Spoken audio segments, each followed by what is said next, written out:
perkenalkan diri dulu. Perkenalkan teman-teman, nama aku Gina. Jadi hari ini kami akan membahas seputar pertanyaan-pertanyaan yang sering ditanyakan dalam kedokteran gigi. Oke teman-teman, jadi pertanyaan pertama, alasan kenapa pilih FKG. Nah, jadi alasan kenapa pilih FKG atau kedokteran gigi itu alasan yang paling umum, yang paling sering adalah keinginan orang tua. Jadi kenapa milih FKG itu karena pertama orang tua pingin salah satu anaknya itu ada yang masuk ke kedokteran. Nah, baik kedokteran gigi ataupun kedokteran umum. Jadi kalau aku sendiri sama juga kayak si Gina, itu misalkan kedokteran itu pilihan orang tua dan juga dukungan orang tua dan juga keinginan dari kita sendiri. Kan nggak boleh dipaksa juga gitu ya, karena ini kan lumayan berat juga pilihan kuliahnya gitu ya. Jadi selain itu ada juga alasannya kenapa aku sendiri memilih kedokteran gigi daripada kedokteran umum. Karena kedokteran gigi itu aku dulu ngiranya itu kedokteran gigi itu hanya membahas seputaran rongga mulut aja gitu kan, Gin. Yeah. Ternyata enggak gitu. Ternyata ada yang bahas tentang BMS, yaitu Basic Medical Science, di mana kita itu juga mempelajari organ tubuh dari ujung rambut sampai ujung kaki gitu. Ya, jadi teman-teman sebenarnya FKG sama FK itu sama aja gitu, sama aja belajar dari awal juga. Malah kayak FKG itu belajar secara detail lagi untuk giginya dan belajar keseluruhan tubuh juga sama dengan FK. Kalau orang ngira kita cuma belajar tentang gigi, ternyata itu salah. Pada nyatanya itu kita mempelajari juga penyakit-penyakit yang ada di kedokteran umum, misalkan penyakit diabetes mellitus, darah tinggi, hipertensi gitu kan. Apalagi ini misalnya penyakit-penyakit yang dapat mempengaruhi juga ke giginya. Jadi kita mempelajari juga penyakit-penyakit seperti itu. Selanjutnya pertanyaan, berapa lama kuliah di kedokteran gigi? Jadi kuliah di kedokteran gigi itu normalnya kuliahnya itu 4 tahun. Nah, jadi di selama 4 tahun itu kalau di tempat kuliah kami itu kuliahnya itu sistemnya blok. Jadi setiap semester itu dia udah ada paket mata kuliah. Jadi kita tinggal ikuti aja paket mata kuliah itu, kita ikut pilih. Jadi setiap semester itu kita sama-sama kawan-kawan kita terus sampai 4 tahun, 8 semester. Tapi kalau di tempat kami kuliah semester 8 itu mata kuliahnya itu cuma skripsi. Nah, jadi mata kuliah skripsi di semester 8 bisa ditarik atau diambil duluan di semester 7. Nah, jadi bisa tamat di FKG itu 3,5 tahun. Jadi kalau misalnya kita ambil mata kuliah skripsi di semester 7 untuk bisa tamat 3,5 tahun, itu kita harus ekstra ya. Harus ekstra dipacu gitu untuk ngerjain skripsinya. Ngerjain skripsinya itu di sela-sela waktu kita masih kuliah padat gitu. Jadi kita di situ kita semester 6 kami seminar, terus semester 7 mengambil skripsi tadi supaya bisa tamat 3,5 tahun. Jadi selama kuliah masih padat gitu ya kami ngerjain skripsinya gitu Dan itu banyak juga pandai-pandai lah waktunya. Ada peer gitu ya. Ya, ada, kalau kami itu ada peernya dulu, terus ada seminar, terus penelitian, sebelum penelitian ada sidang etik, terus penelitian, baru sidang di semester 7 supaya tamat 3,5 tahun. Itu S1-nya aja ya, Jin, untuk mendapatkan gelar SKG. Jadi ternyata setelah kita mendapatkan gelar SKG, yaitu sarjana kedokteran gigi 3,5 tahun sampai 4 tahun, kita dikasih pilihan gitu untuk melanjutkan ke tahap profesi. Di mana tahap profesi ini kita itu untuk mengambil gelar dokter giginya. Nah, jadi teman-teman yang mau mendapatkan gelar dokter giginya, maka kita itu wajib mengikuti koas. Di sini koasnya itu maksimal 2 tahun ya, gitu. 2 tahun. Jadi nanti di sana kita diberi beberapa normalnya 2 tahun. Nah, di sana nanti kita koas 2 tahun, 4 semester gitu. Perlu diingat, jadi ini banyak kali yang salah tangkap ya. Orang kebanyakan tuh mikirnya kalau kita udah masuk ke fakultas kedokteran gigi tuh ambil jurusan kedokteran gigi, terus tamatnya langsung jadi dokter gigi. Padahal sebenarnya nggak gitu teman-teman, ya kan Len? Jadi sebenarnya itu kita ketika milih jurusan kedokteran gigi ini, itu kita tuh menjalani S1-nya selama 4 tahun ya tadi normalnya. Nah setelah itu, setelah tamat dari sarjana ini, kita akan dapat gelar sarjana kedokteran gigi atau disingkat SKG. Nah setelah itu baru kita itu ada pilihan untuk melanjutkan studi kita ini ke koas. Kita tuh ada pilihan untuk lanjut, yaitu ambil program profesi. Nah program profesi ini setara dengan S2. Nah program profesi inilah selama 2 tahun yang biasanya orang kenalnya kan dengan koas, istilah koas gitu, selama 2 tahun normalnya. Nah setelah itu baru kita itu dapat gelar dokter gigi. Nah jadi gelar sarjana kedokteran gigi yang di belakang nama akan pindah ke depan nama menjadi gelarnya dokter gigi. Pertanyaan ketiga itu berapa uang SPP untuk sarjana S1 dan juga koasnya. Jadi untuk yang di S1 itu ada beberapa jalur. Yang pertama itu jalur SNPTN, SBMPTN dan juga mandiri. Nah, jadi yang SNPTN dan SBMPTN ini disebut dengan UKTB, uang kuliah tunggal berkeadilan. Nah, jadi di mana di situ kita membayarnya sesuai dengan pendapatan atau gaji orang tua. Beda dengan jalur mandiri. Jalur mandiri ini itu setara ya. Ya, setara kayak gitu. Uang kuliahnya setara ya, setara disamaratakan. Ya. Beda lagi dengan koas. Kalau koas gimana gitu? Ya kalau koas itu uang kuliahnya itu enggak berlaku lagi sistem UKTB ini. Jadi uang kuliahnya itu SPP-nya itu sama juga, disetarakan semuanya sama pembayarannya. Selanjutnya, apa perbedaan mahasiswa preklinik dan klinik? Nah, jadi kok preklinik itu istilahnya untuk mahasiswa yang S1. Kalau klinik itu mahasiswa yang di koasnya. Nah, jadi kalau untuk yang preklinik itu kita kuliahnya itu kalau di FKG, kuliahnya itu kita belajar kayak kuliah biasa dan juga ada praktikumnya. Nah, jadi praktikumnya ini disebut dengan istilah skills lab.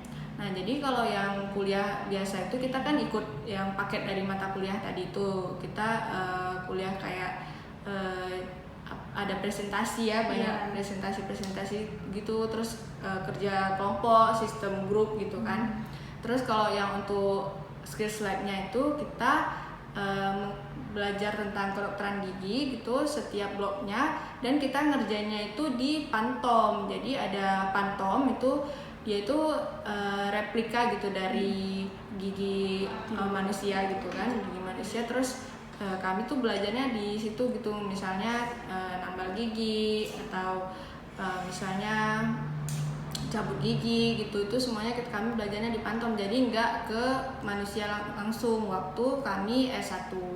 Dan kalau di koas gimana kan? Kalau di koas tuh, jadi kalau di koas beda dengan di preklinik, di mana di koas ini kita itu melakukan tindakan langsung terhadap pasien. Nah, jadi kita memang betul-betul memang di sini paniknya 2 kali lipat ya.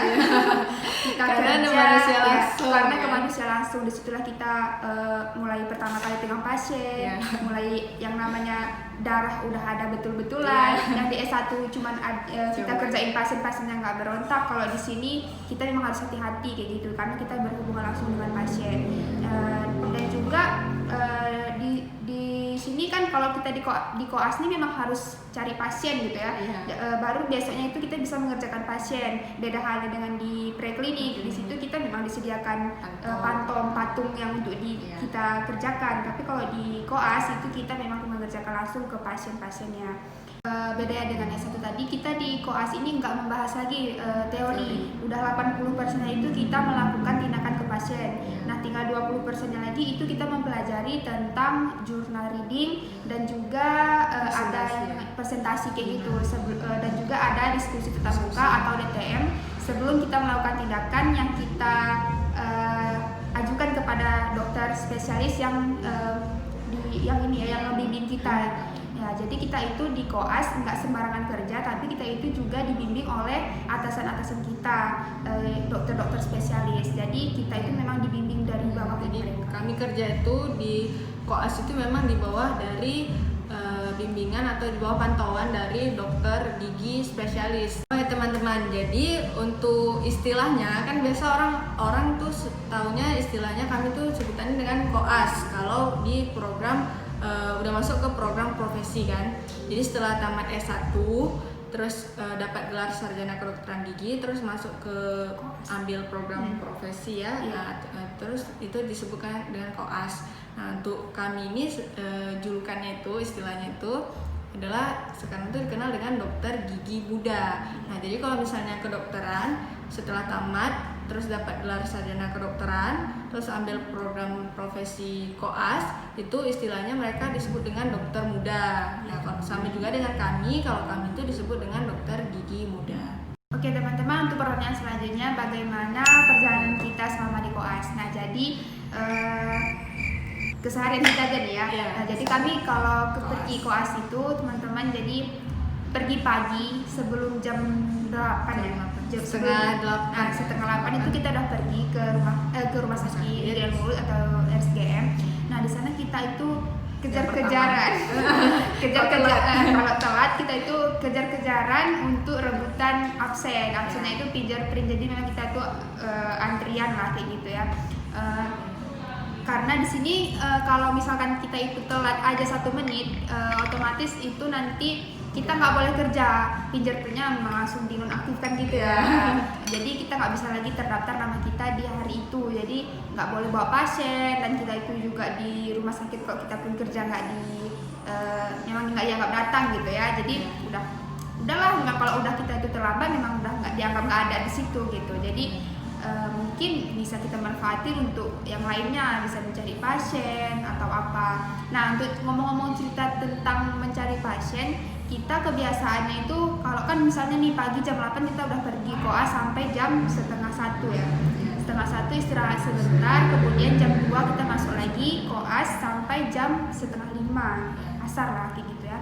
Nah, jadi setelah itu kita biasanya nih setelah sholat kita pulang dulu ke kos, kemudian lanjut lagi teman-teman kita itu mencari pasien. Nah, di sini kita turun ke kampung-kampung gitu ya, ke rumah-rumah orang gitu kan, rumah orang, nyariin pasien gitu kita. Karena kenapa kami nyari pasien tuh karena harus sesuai dengan kasus yang kami perlukan gitu. Makanya kami itu pasti orang-orang tahu kan kok kedokteran gigi itu pasti nyari pasien. Terus kalau selama nyari pasien ya banyak cerita nih teman-teman. Kalau kita tuh pas lagi nyari pasien itu apa aja kayak gitu. Salah satunya coba dia sebutkan. Jadi selama nyari pasien itu salah satu pengalaman kami itu kan biasanya aku nyari pasien berdua sama Leni. Jadi kami tuh nyari pasien waktu bagian ini ya cabut gigi. Itu bagian cabut gigi itu kan kebanyakan kami nyarinya tuh kayak nyari yang orang-orang tua gitu kan, biasanya yang giginya tuh mau yang tinggal akarnya tuh ingin dicabut gitu. Nah, jadi sama nyari itu hampir banyak sih, apalagi yang ibu-ibu nih ya menjodoh-jodohkan gitu ya, sama kalau bukan sama anaknya, sama ponaannya atau sama saudaranya gitu lah. Karena tahu kalau kami tuh anak kedokteran gigi gitu yang bakalan jadi dokter gigi lah gitu kan, ya kan men. Jadi kayak wow kali gitu ya, padahal kami tuh masih koas juga kan, masih nyari pasien juga gitu. Tapi orang kalau apalagi orang tua kayak ibu-ibu gitu suka jodoh-jodohin kami gitu guys. Dan akhirnya tujuan kita untuk mencari pasien nggak dapat teman-teman, karena intinya larinya ke bahasan lain gitu. Memang itu sulit ya untuk nyari pasien sehari-hari. Ada yang misalkan kita nyari pasien untuk pencabutan gigi, dia minta di scaling atau pembersihan karang gigi gitu. Nanti pas kita udah masuk ke bagian karang gigi, nanti ada yang minta dicabutin gigi gitu-gitu. Ya, memang susah. Nah, jadi teman-teman, kalau memang kita tuh masuk di koas itu tergantung ke kitanya lagi. Memang maksimalnya itu, minimalnya itu 2 tahun. Ada yang lebih. Jadi pandai-pandai kita untuk mencari pasien. Kalau kita dapat pasien, insya Allah cepat selesai. Tapi kalau kita itu memang nggak cari pasien, nggak mau berusaha, itu mengulurkan waktu, itu bisa nggak lebih lama gitu ya. Tergantung kita juga, nggak bisa disalahkan juga kitanya. Terkadang operator kita ada, kitanya bisa, alat kita udah sediain, tapi pasiennya ada berhalangan, kayak gitu. Banyak faktor yang mempengaruhi. Nanti terkadang kitanya bisa, dokternya bisa, pasien juga bisa, terkadang nanti mati lampu, kan nggak bisa juga kayak gitu kerja. Banyak juga faktor. Jadi pokoknya teman-teman, kalau dari kitanya, dari faktor kitanya itu yang penting kita itu harus mempersiapkan, kita tahu teorinya gimana, terus kita ada pasiennya, dan yang terakhir kita siapkan mental. Oke teman-teman, apakah masuk ke kedokteran gigi itu gigi kita harus rapi? Jadi sebenarnya masuk ke kedokteran gigi itu nggak ada ya kriteria gigi kita itu harus rapi. Tapi seiring berjalannya waktu, selama kita belajar tentang kedokteran gigi ini selama di S1 maupun koas, kita tuh sebenarnya kesadaran sendiri ya, kesadaran dari diri kita sendiri tuh kayak kita kan mau tamat nih, mau jadi dokter gigi, terus pasti ada dong keinginan kayak kita tuh pingin jadi panutan gitu untuk pasien-pasien kita nanti kedepannya tuh kalau dokter gigi tuh giginya rapi gitu. Jadi kayak kami ini bahkan kami berdua juga giginya rapi. Jadi masuk koas itu baru menyadar kayak mau jadi dokter gigi gitu kan. Pingin lah giginya rapi. Nah makanya kami kayak kami ini pasang behel gitu kan supaya giginya rapi, jadi nanti bisa jadi panutan lah buat pasien kita kalau dokter gigi nih giginya rapi gitu dan juga bersih dan sehat. Tergantung kenyamanan kita juga gitu ya. Maksudnya kan dulu kita nggak nyadar nih ternyata posisi gigi kita itu crowded atau apa namanya itu bahasa berantakan gitu. Tapi setelah kita mempelajari gimana bentuk renggung-rahang yang baik dan benar, ternyata kita itu menyadari bahwa ternyata ada ini ya, maksudnya ada, kita mungkin pas awam-awamnya dulu tuh nggak sadar kalau di gigi kita tuh ada ini masalah gitu. Terus kayak setelah berjalan waktu tuh ketika kita belajar tentang gigi itu idealnya gimana gitu, ya udah jadi ada rasa kayak pingin lagi rapi nih, apalagi mau jadi dokter gigi. Malah sekarang setelah kita mempelajari pelajaran di kedokteran gigi itu, kita lebih memperhatikan kalau jumpa dengan orang baru atau orang gimana, pasti tujuan mata tuh terfokus ke giginya langsung, karena mungkin kita kebiasaan untuk mencari pasien sehari-hari gitu kan, jadi udah terbawa kebiasaan gitu. Jumpa orang pasti memperhatikan giginya luar gitu. Pertanyaan terakhir, apa bedanya dokter dengan dokter gigi? Nah, jadi di univ tempat kami kuliah itu ada fakultas kedokteran, ada fakultas kedokteran gigi, dan ada fakultas kedokteran hewan. Nah, jadi untuk fakultas kedokteran itu misalnya kita mau nantinya jadinya dokter nih gelarnya. Nah, itu kita kuliah di fakultas kedokteran. Nah, di fakultas kedokteran kita kuliah S1, terus tamat dan dapat gelar sarjana kedokteran. Lalu kita lanjut koas 2 tahun normalnya.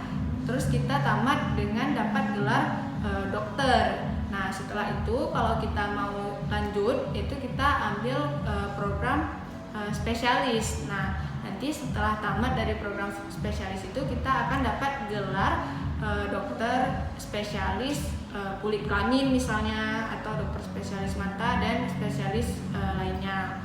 Nah, kemudian begitu juga untuk di fakultas kedokteran gigi. Nah, jadi kalau di fakultas kedokteran gigi gimana? Jadi kalau tadi kan dokter umum ya, ada ambil spesialisnya juga. Nah, gitu juga. Ternyata dokter gigi ini juga ini kan kita ceritanya tadi ambil koas 2 tahun. Setelah ambil koas kita dapat gelar dokter gigi.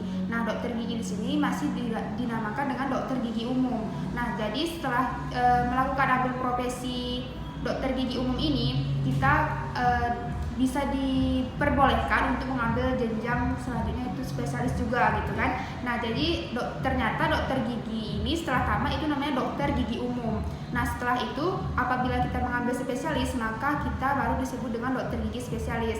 Nah, jadi di kedokteran gigi ini ada 9 spesialis. Nah, di antaranya ortodontis, periodonsia, prostodonsia, apalagi Sebut semua. Ada semua lah, itu pokoknya ada 9. Itu nanti bisa kita ambil, misalkan kita udah ambil spesialis, jadi nanti nama kita misalkan DRG bla bla bla SP ortodontis misalkan kayak gitu. Nah baru dinyatakan dengan dokter gigi spesialis. Kalau kita nggak ambil spesialis maka namanya dokter gigi umum aja kayak gitu ya. Oke, guys, gitu aja. Jadi teman-teman, itulah pertanyaan-pertanyaan yang paling sering ditanyakan seputar kedokteran gigi. Nah, jadi mungkin video kita kali ini sampai di sini dulu ya. Ya. Nanti kita akan buat lagi next video bagi teman-teman yang mau memberi masukan. Kita usahakan untuk membuat videonya. Ini karena sering ditanyakan sama adik-adik, keluarga ya. Pertanyaan yang paling sering ditanyakan tentang kedokteran gigi. Nah, jadi mungkin video kita sampai sini aja. Next video kita akan jumpa lagi. Jangan lupa like, comment, and subscribe YouTube channel kita.